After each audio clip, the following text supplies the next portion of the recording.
Ateu, religioso ou espírita, o destino da alma após a morte não depende do que você pensa. Abertura, gancho inicial. Você pode ser o ateu mais convicto do mundo, pode ter lido Dawkins, Hitchens, Sagan, pode ter desconstruído cada argumento ontológico que existe.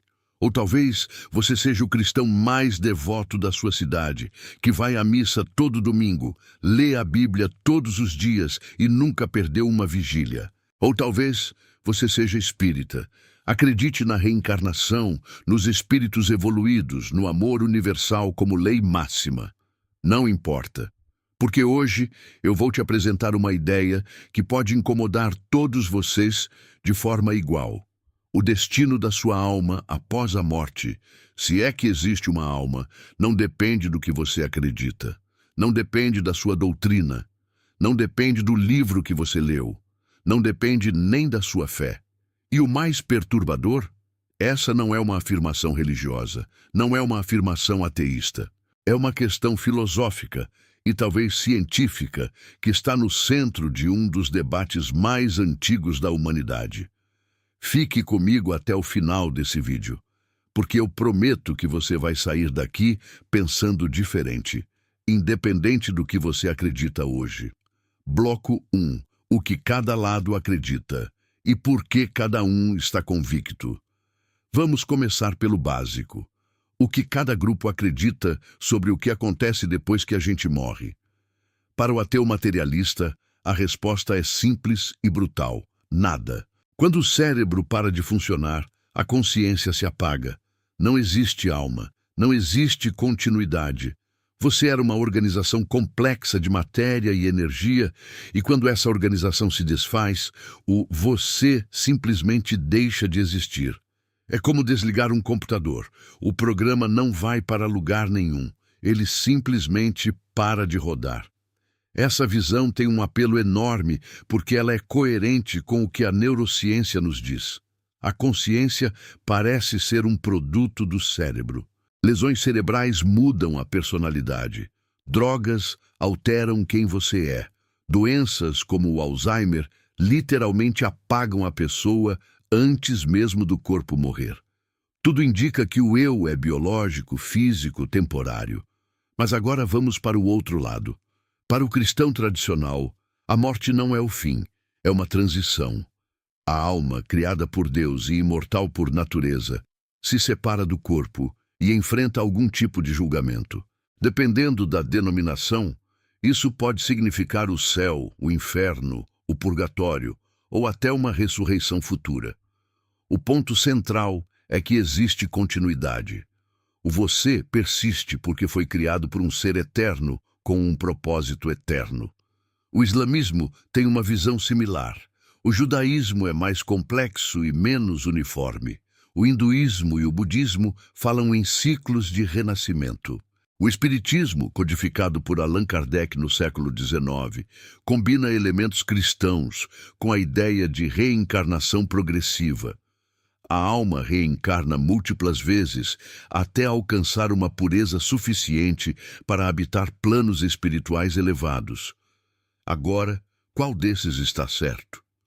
Aqui começa o problema, porque cada um desses grupos acredita na sua visão com uma convicção genuína, e cada um tem argumentos sérios.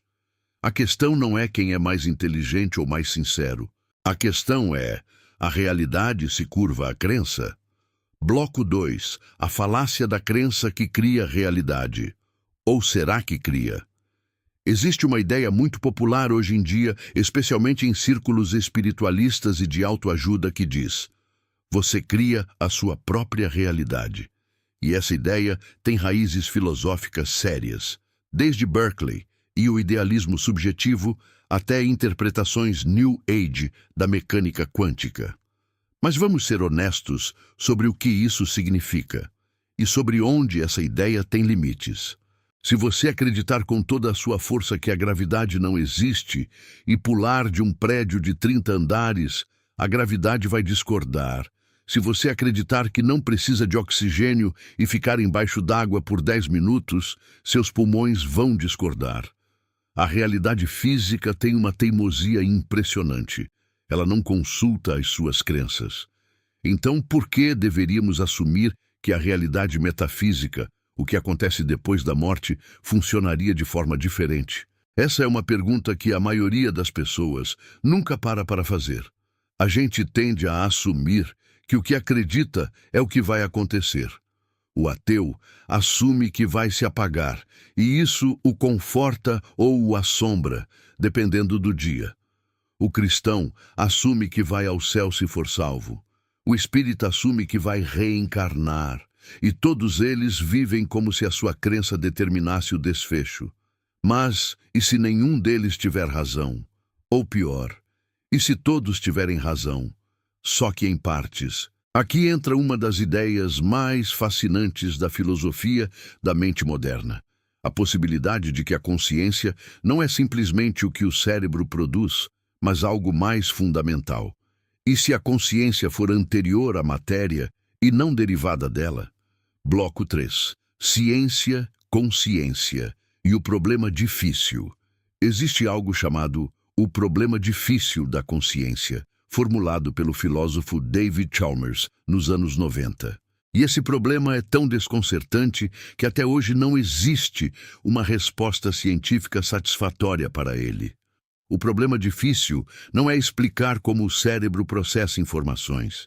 Isso é relativamente fácil. É o chamado problema fácil. O problema difícil é explicar por que esse processamento é acompanhado de experiência subjetiva. Por que existe algo que é ser você? Por que quando você vê vermelho, não é apenas um sinal elétrico sendo processado, mas uma experiência, o brilho, o calor da cor?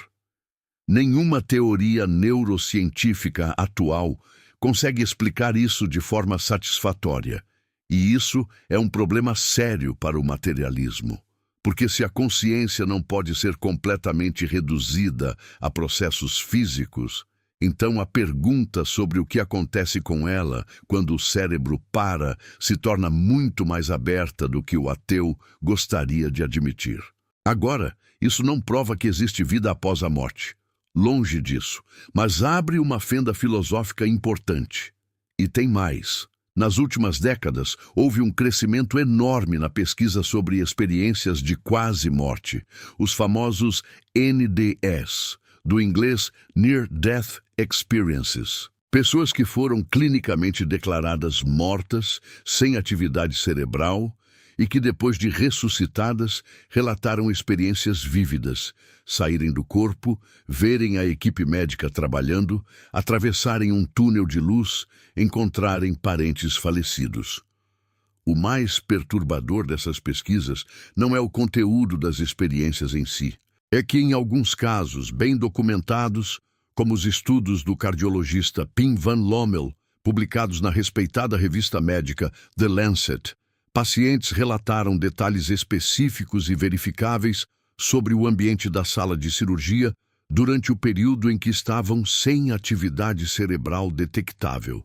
Isso não prova que existe alma, mas prova que não temos resposta para tudo. E aqui está o ponto crucial. Tanto o ateu quanto o religioso tendem a agir como se tivessem as respostas definitivas. O ateu diz, não existe nada depois. O religioso diz, eu sei exatamente o que vai acontecer, mas a honestidade intelectual exige reconhecer que estamos todos diante de um mistério genuíno. Bloco 4. O que o Espiritismo diz, e onde ele também pode estar limitado. Agora vamos falar do Espiritismo com mais cuidado, porque ele representa uma tentativa interessante de síntese entre espiritualidade e razão.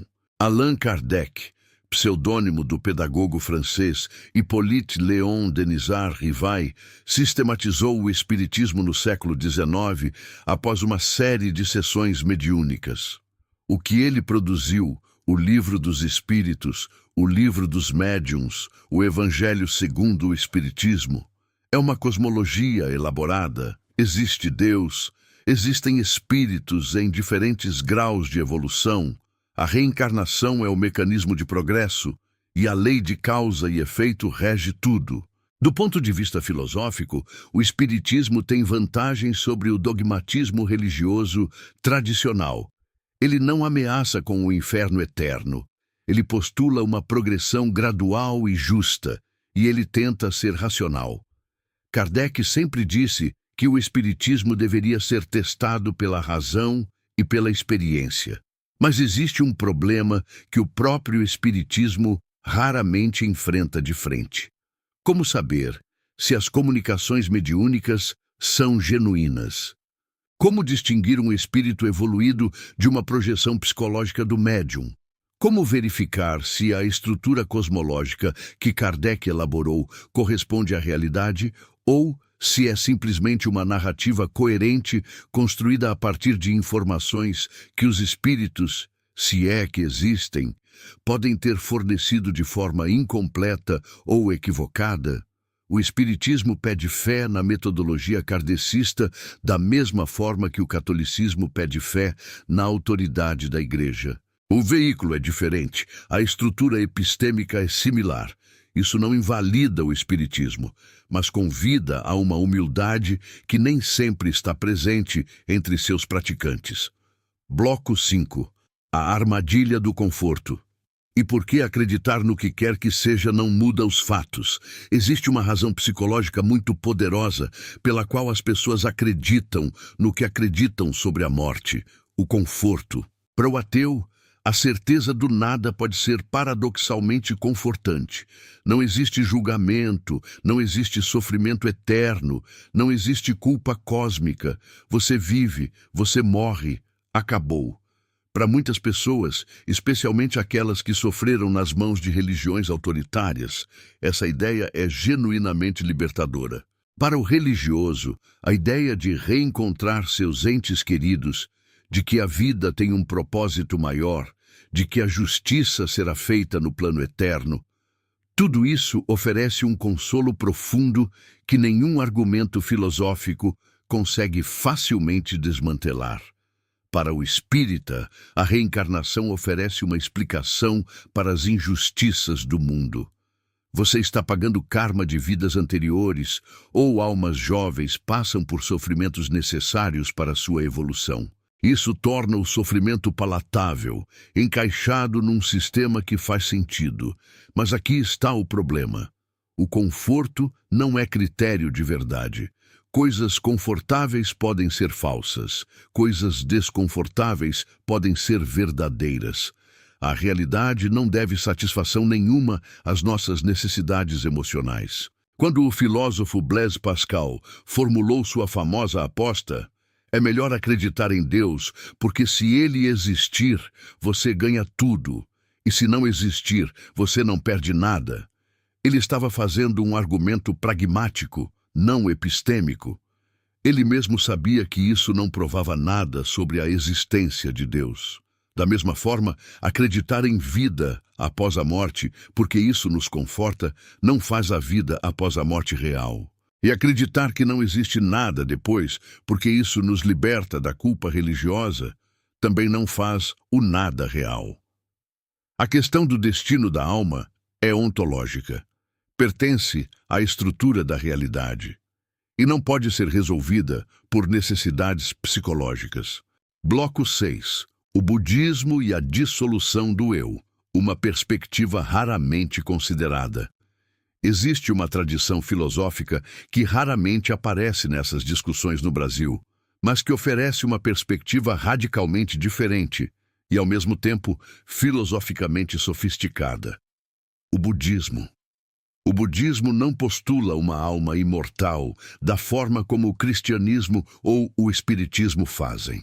A doutrina do anatta, não eu, afirma que aquilo que chamamos de eu é uma ilusão conveniente, uma construção mental formada pela agregação de sensações, percepções, impulsos e consciência momentânea. Não existe um eu permanente que persiste de uma vida para outra. Então, como o budismo fala de reencarnação, não como a transmigração de uma alma permanente, mas como a continuidade de padrões de karma, causas e efeitos que se propagam sem um eu central que os carrega. É como uma chama passando de uma vela para outra. A segunda chama não é a mesma que a primeira, mas também não é completamente diferente. Por que isso importa para a nossa discussão? Porque o budismo está dizendo algo profundo. A pergunta, o que acontece comigo depois da morte, pode estar mal formulada. Talvez não exista um eu coerente o suficiente para que a pergunta faça sentido da forma como a estamos fazendo. E aqui o budismo converge, surpreendentemente, com certas interpretações da neurociência moderna.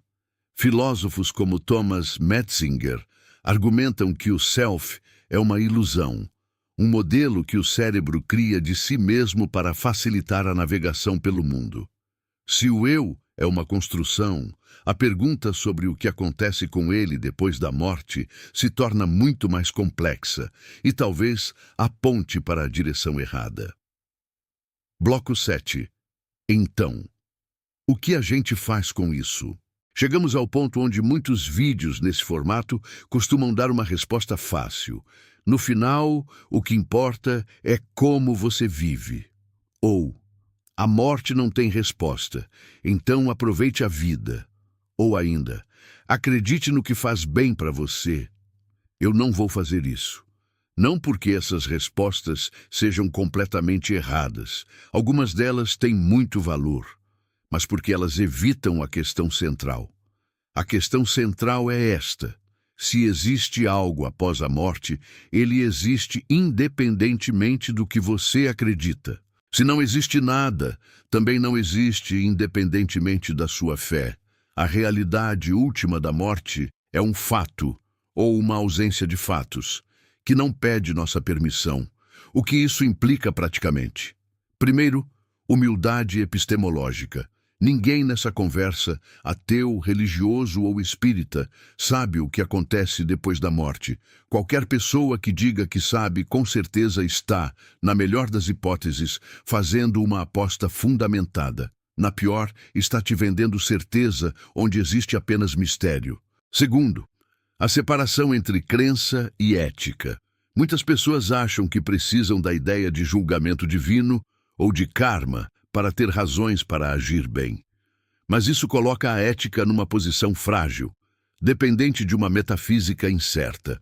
Uma ética mais sólida seria aquela que não depende do que acontece depois da morte. Agir bem porque o sofrimento é real agora, porque outras pessoas existem agora, porque o mundo que você ajuda a construir hoje é o mundo que outros vão herdar amanhã. Terceiro, a morte como professor.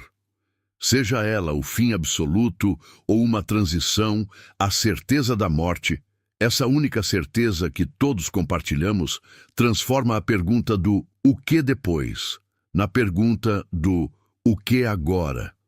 E essa segunda pergunta tem respostas muito mais acessíveis. Bloco 8. A convergência inesperada. O que todos os lados podem aprender um do outro. Há algo curioso que acontece quando você estuda essas tradições com profundidade suficiente.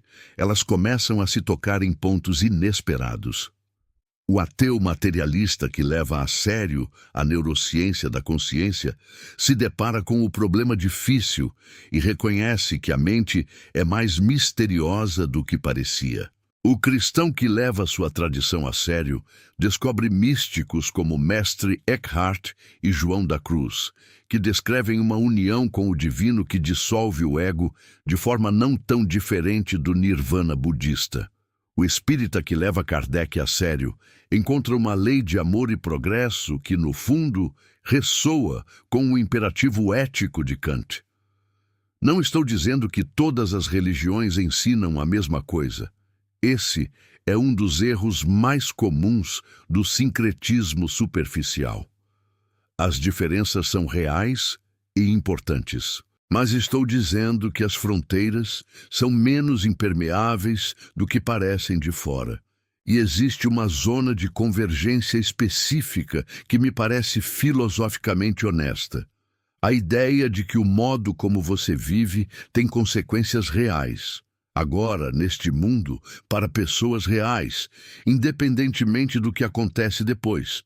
O ateu que nega a alma pode concordar com isso. O cristão que crê no juízo final pode concordar com isso. O espírita que acredita em karma pode concordar com isso.